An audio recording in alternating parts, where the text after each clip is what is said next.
What is going on, everyone? My name is Ransom SF4, or Ransom for short as some people call me, and welcome to my E3 coverage slash reaction video.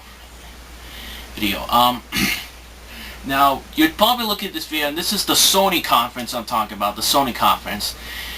And before I actually start the conference, there is one quick thing I want to mention quickly first. I'm not doing one for Microsoft, Ubisoft, or EA because I actually, to be honest, didn't feel like doing it, and after watching them, there were some good things, but a lot of times they were sort of meh to me, but there were some good things I liked about each conference, but the two I want to focus on the most during this week is going to be Nintendo and Sony, because even though I prefer Nintendo over Sony, I really do like Sony a lot. I really do like Sony. I love their PlayStation 2 console. I really love their PlayStation 4 console, despite the lack of exclusives or whatever games that comes out for it. So in this video, I want to talk about my personal thoughts on Sony's press conference that just finished over an hour and a half ago. And now, my personal E3 reaction video is going to be different than most people. Unlike most people that pretty much take notes and write down what every game has been announced and stuff, and they give their personal reaction, each one, I'm going to personally do mine differently, actually, when it comes to my personal E3 conference reaction videos. I'm going to do them where basically I talk about what games got me, that made me like the conference, meaning like games that I think really caught my interest and games that I'm really looking forward to playing. And then I'm going to talk about and then I'll talk about the other announcements that I thought were negatives about the conference that they announced. And you'll see that as an example in this video. So let's talk about Sony's press conference. What announcements made me like the conference? For one, a lot of the games they showed off of the conference really caught my interest a lot. So I'm going to name some of them for you that I personally really would like to play a lot. And some that really did catch my eye, but probably aren't going to entice me up to the point where I could probably go buy the thing when it comes out. So let's start with the ones that I personally think are really neat, but didn't catch my interest in that. One of them was Far Cry 4, which has been confirmed. The game is officially coming out, and I've seen the gameplay of the game, and honestly, I've seen the gameplay of Far Cry 3 on some montages. It pretty much has the same engine as Far Cry 3, but there are some small additions added into it. Like, for example, unlike before where basically you could not pursue vehicles unless you kill the enemies first, basically you cannot pursue cars as you drive along them. You just click a button that pursues you, and you just kill them when you enter the vehicle. And plus you can also get out of a vehicle and then parachute down towards a valley. And this is one thing I've noticed about the game. I've noticed that there was no loading time at all during these sequences, because normally in open world games there would be buffering or loading times that would take a few seconds before it loads up another section. Like, for example, let's say you're coming down from a giant mountain, but right before you get to the village, which would be, like, say in the game, a half-mile away, it would take a few seconds for the game to load up, and then all of a sudden, now the village and everything loads up and appears. It seems in Far Cry 4, now keep in mind, this is just a demo or pre-rendered version of the game. It could be different when it launches this year. But judging by the way how there was no loading time, if that's what it's like on the main game, that's going to be a phenomenal step, I think, in terms of gaming, because now that means a lot of games don't really need loading times to load everything. The power of the console can pretty much do all that within just, boom, like within a second. Which is really crazy in my opinion. And the game's coming out in, I don't quite remember. I think they said not November 11th. That's for a different game. They confirmed that the game is coming in October. I believe they said October the 7th is when it comes out this year. At least from what I can tell. Again, I can't remember the release dates. I mean, it's just amazing me. I listen to the release date and it's just brain fart, and I just can't remember everything. It's like, oh jeez. I don't know what's wrong with my brain sometimes. Sometimes my brain's like doing whatever it wants, but you know, that crap happens. So Far Cry 4 does look interesting, but I've never played the last three at all, and I don't know what they're about, so I have no interest in buying it, and unless I play the last few games. Another game they announced was called, what was it again?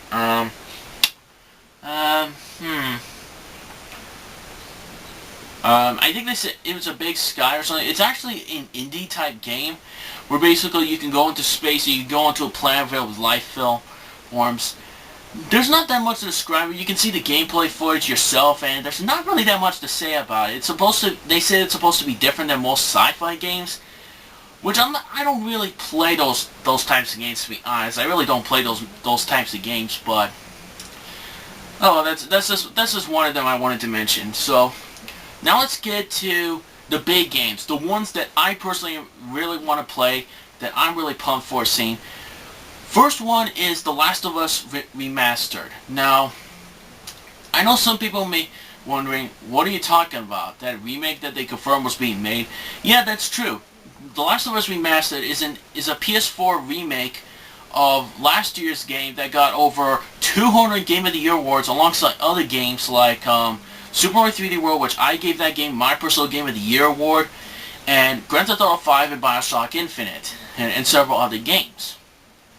But out of all the games, The Last of Us actually got the most Game of the Year awards. So basically what Naughty Dog is doing is that they're going to basically they're basically going to remaster the game in better graphics for the PlayStation 4, and they're going to be releasing it on July the 29th this year. Now, for some people, most people I guarantee aren't going to buy it since they probably already played it last year on PlayStation 3. But for people like myself who didn't own a PlayStation 3 or anything like that, or never played the game, I actually am looking forward to this, to be honest though. I actually do look forward to this.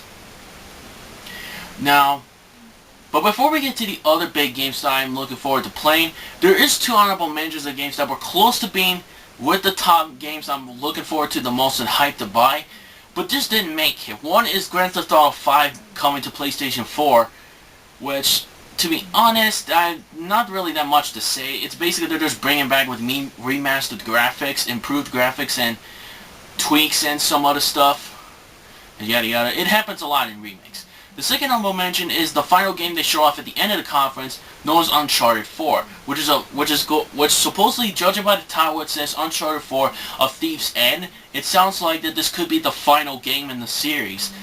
Now, that game, depending on how much gameplay and footage I'll see as the game comes by, that could probably maybe seek my interest. I just need to see more gameplay and footage of the game to see if I'll buy it or not. I mean, who knows? It could be like Assassin's Creed 4 that I played last year, where I never played the series, but I still enjoyed it a lot and stuff, and it was one of my favorite games last year. That could be the same thing with Uncharted 4, and I believe they said it comes up... Oh, sorry, I just almost had a little burp there. I'm really sorry about that. Ugh. Anyway, I think they said Uncharted 4 comes out in 2015, if I remember. If not, maybe 2014. Again, now don't get me wrong, I can't really remember, so I'm sorry about that. Those are the honorable mentions. Now, here are the three games that I personally think are the biggest ones that I actually am looking forward to playing. One is called Blood Reborn. Now, I think that's the name of the title, but... See, again, this is what interests me. It's like, an hour ago, I remember the name, and all of a sudden, brain farting, now I can't remember. Oh my god. I can't believe that happens to me. Sorry, my brain sometimes just has a brain fart here and there, but you know what, that happens to everyone. Now, this game is actually interesting. It's not a gameplay, there's no gameplay in it, which is disappointing, but it looks interesting. It's basically like an think of it as like Resident Evil, but made by a different studio that copies Resident Evil. It's basically like mutated dogs or monsters with blood all over their bodies and stuff. It's like, oh, it's like, holy crap. It's like, holy shit. Yeah, what the heck's going on? Now, out of all the PlayStation 4 exclusives coming to PlayStation 4, this one is actually the only one that interests me the most, actually. Outside of maybe Uncharted 4, Last of Us, or maybe some other exclusives and whatever, but this game actually does interest me a lot, and I'm actually interested to see what this game will be like when gameplay footage gets released. I'm looking forward to that. And, oh yeah, there's one more honorable mention there was one more quick mini news just to get you excited, just to let you know, is that they did confirm that Destiny, which is the highly anticipated upcoming first-person shooting game that comes out September 9th, is going to be released on PlayStation 4 first before Xbox One.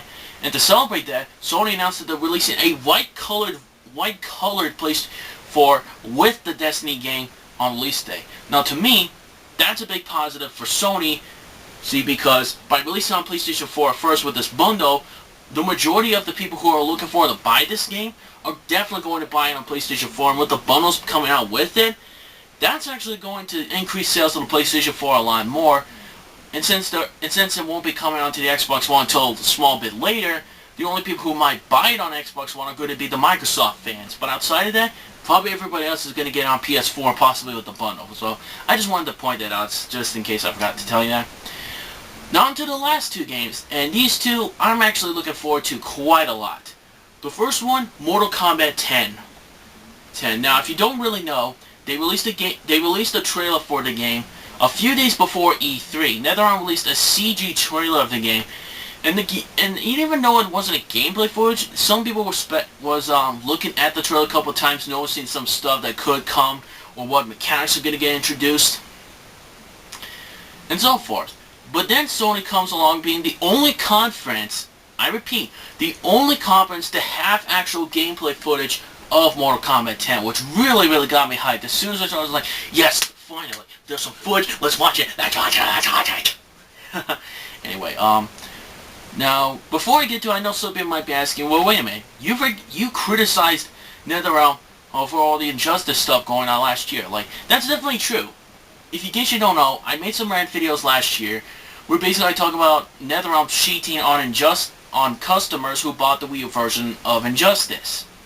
And I thought it was not completely fair to delay the DLC more, and then confirmed that they're not going to release it on the console. Pretty much you just cheated some of your customers on there, and I guarantee you, they're not going to make another game again for Nintendo after that. And that's what it confirmed, that Mortal Kombat 10's not coming to Wii U. It's only coming on PlayStation 4 and Xbox One. To which I'm still mad at NetherRealm because of the whole Injustice stuff, but I'll be honest, I do like NetherRealm Studios, actually. I do think they try their best, especially the fact they listen to the tournament scene when it comes to fighting games, and including some of their own fans, and their games can deliver exactly what the fans want. I mean, yeah, true, I'll get mad at NetherRealm here and there, but it's pretty much common when it comes to rants and stuff. But let's talk about Mortal Kombat 10 and get back to the subject. Let's talk about Mortal Kombat 10. What did they show off in the game that's new? I'm going to be honest, at first glance, I thought I was disappointed about it at first because it played just like Mortal Kombat 9 with the same engine, just with better graphics and stuff.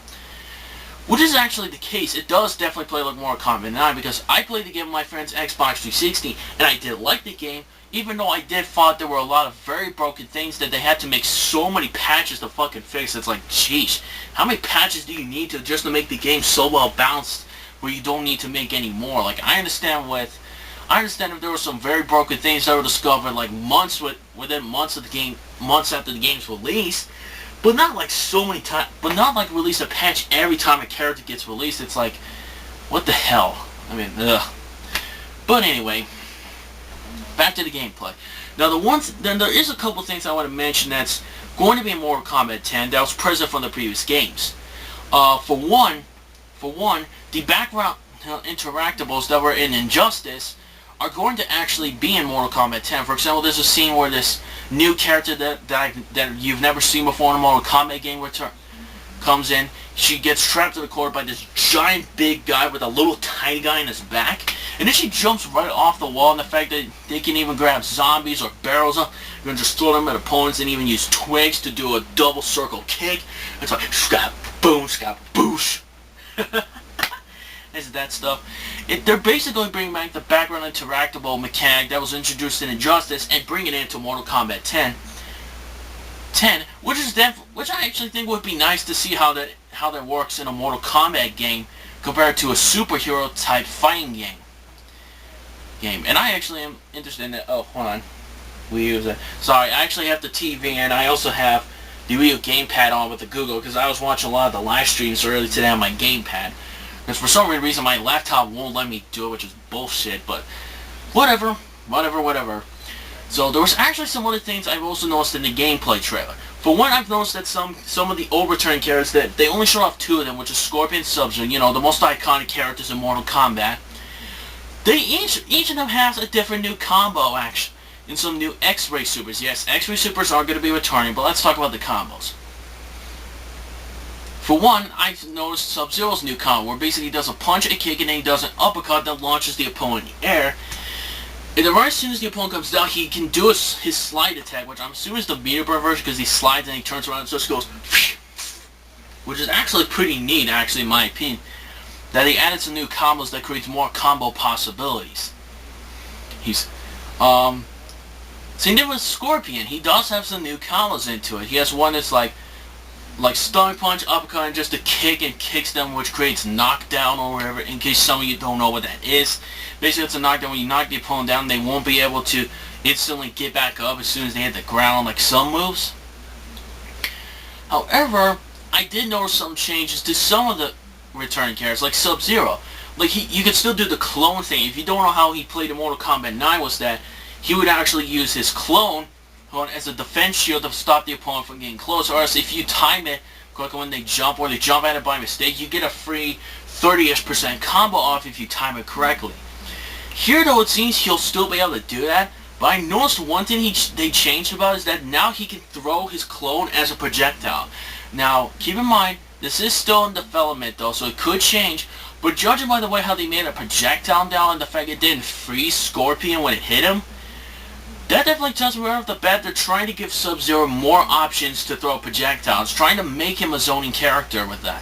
Because I'll be honest, in Mortal Kombat 9, his projectile game was crap compared to other characters. But if you did manage to land the freeze projectile off, if you timed it right or predict your opponent to throw a projectile or something, you'll be able to get a free combo off as long as you dash forward and do the combo quickly. I still think that will be the case with Sub-Zero here. But at the same time, look at these options. It seems they're definitely going to give Sub-Zero more options to throw more projectiles. Now, when it comes to Scorpion, the only change I've seen they made to him is that when you do his meter burn of his spear attack that would otherwise bring them forward, he actually just puts them on fire and lets him stay there pretty much for a long freaking time instead of bringing him forward, which I'm assuming they're probably doing that just to change his gameplay a bit, but I don't really know. We're going to have to wait until we get more character leaks and more details about the game this game is coming out in 2015, by the way, for next-gen only systems. For Xbox One and PS4, again, it's not coming to Wii U.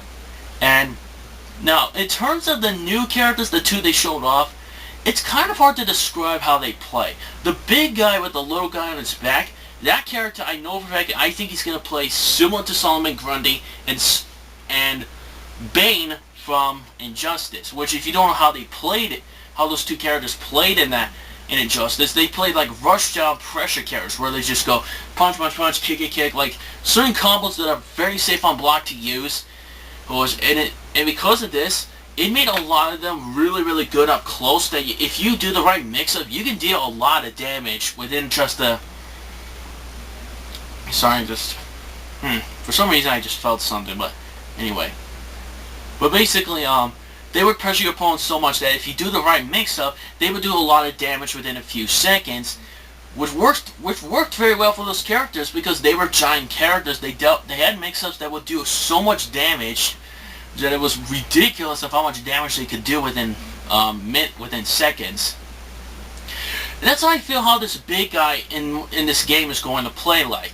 I think he's going to play very similar to them. He's going to pressure them down, and with the right mix-up, he's going to deal a lot of damage within seconds. That's how I think he's going to play. Now, in terms of the new character, I have no clue how she's going to play, to be honest. She's basically some character from another Mortal Kombat game I've never heard. I don't know which one she's from. And again, I didn't play a lot of the Mortal Kombat games when I was a kid. Didn't play any. She's basically a living bug that takes the form of a human being.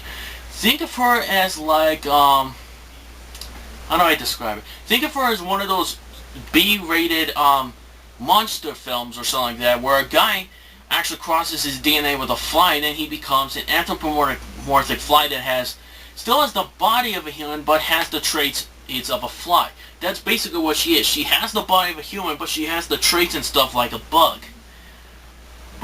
And again, I have no idea how she's going to even play. I don't know if she's going to be a pressure character. I don't know if she's going to be a zoning character or anything like that. Or maybe she's a character that relies more on combos or something. I have no idea how she's actually going to play. There really is not that much to say about it. Like, Like, I'll definitely see more details about this character if they give us more details about her. But as of right now, there's not that much to say. The graphics looked amazing. The animation is still stiff, but then again, it's NetherRealm Studios. Their animations are never good compared to other games. So, that's Mortal Kombat 10. I'm really looking forward to this game a lot. I really like Mortal Kombat 9 despite the broken stuff, and I'm really looking forward to it. Now, I just wanted to see the time quickly. Oh crap, I have 4 minutes left. Holy crap. Well, I've been spending the majority of that time talking about Mortal Kombat 10. I should have just made this. My thoughts, Mortal Kombat 10. Oh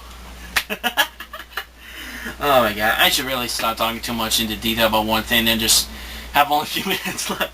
Anyway, let's talk about the last final game that probably, in my opinion, the #1 game I'm really looking forward to the most, even though it's going to come out in 2015, not this year. Batman Arkham Knight. Holy crap, people, it looks fucking amazing. The detail, the graphics, the details. Like, keep in mind, again, this is still a demo version of the game that's still in development, so it could change. But it looks so amazing. There's so much detail. The city is so huge. It could be possibly the biggest city of any open world type game. Like, the weather effects look really good. Even for the first time in the series, you can actually ride the Batmobile in the game, and it's one of the new mechanics that's going to be a main purpose in the main game. Now, for what I've seen, you can also use it to fight enemy vehicles. You can use it to blow up vehicles. It's like boom, boom, boom, boom. It's like boom, boom, boom everywhere, boom, boom, boom. And then all of a sudden you can pop out of the vehicle, and I think that looking at it, you can pretty much call the Batmobile almost any time you want, I think. And no matter where you are, you can just call the Batmobile anytime you want. It will just come toward you of where you actually called it in, which is really awesome in my opinion. But especially how they show off more than game stuff, like especially the graphics, the combat looks really awesome. Just everything about it looks awesome. I am so pumped. I loved Batman Arkham City so much. It was personally probably, I know it came out in 2011, and I played the Wii version that came out a year later after the regular version, but I loved the game so much. It was fantastic. I loved it. I cannot wait for this game so much. I just cannot wait. Now, as for the announcements they made that I disliked, there's only one I disliked a lot, and that's them going blabbering about the whole TV and stuff. Now, honestly, I really had no interest in them at all. I mean, E3's about the games and stuff. I really had no interest in the TV stuff. I just got bored. But outside of that, that's actually the only thing that's bad about the thing. So overall, let me just check the time again. Sorry about that. Alright, so less than 2 minutes, so let's get this over with. So overall, what did I think about the conference? I definitely think it was really good. I definitely think so far Sony won E3 again, twice in a row, and that stuff. There's a lot of games I'm looking forward to. I'm looking forward to Blood Reborn, at least I think that's what the name of the game is, Mortal Kombat 10, Batman Arkham Knight, The Last of Us Remastered, and some other games that I'm definitely really want to try and looking forward to. The only negative I would say about this that prevents it from being a perfect conference is the whole announcement, the TV stuff that they put down our throats, which again, E3's about the games, and I just got bored watching that stuff. So, overall, Sony's press conference was really, really great. Not as good as last year, but really still good. I give Sony's press conference a 9 out of 10. Really, really good. If they didn't mention the whole TV crap for so damn long, this would have been an easy 10 out of 10. So, thanks everyone for watching my Sony press conference thoughts. Again, I wanted to talk about what games I'm looking forward to the most and what announcements I disliked. So, thanks for watching everyone. I'll see you guys for the Nintendo news tomorrow, especially Smash Brothers. See you later.